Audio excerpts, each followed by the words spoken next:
कोई चाहत है ना ज़रूरत है, मौत क्या इतनी खूबसूरत है।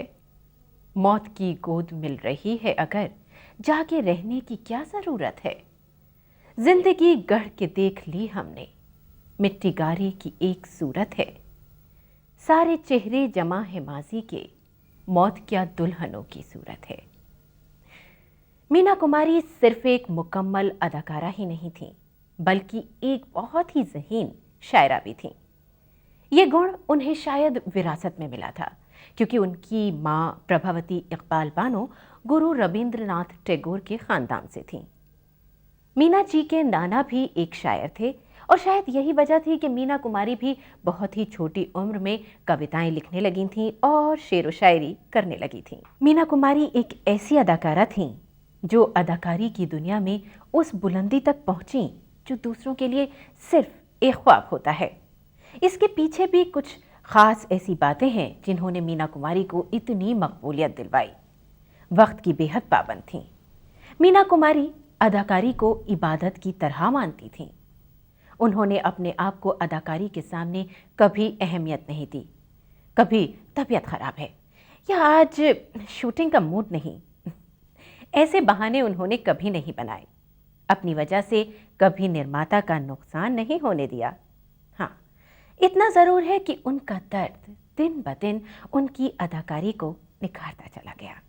मीना जी को ज़माने के सितम मिलते गए और वो उन्हें अपने किरदारों में उतारती चली गई। उनकी अदाकारी न होकर सच का एहसास दिलाती थी। ज़माने की सताई, कमज़ोर और हर कदम पर कुर्बानियाँ देती हुई एक औरत के किरदार को जितनी शिद्दत से मीना कुमारी ने निभाया, आज तक कोई हिंदुस्तानी अदाकारा उसके आसपास भी नहीं पहुंच पाई है। मीना कुमारी की आखिरी फिल्मों का दौर फिल्म अभिलाषा से शुरू हुआ और बहारों की मंजिल, जवाब, सात फेरे, दुश्मन, मेरे अपने से पाकीज़ा तक का सफ़र तय करने के बाद सावन कुमार की फिल्म गोमती के किनारे पर आकर थम गया।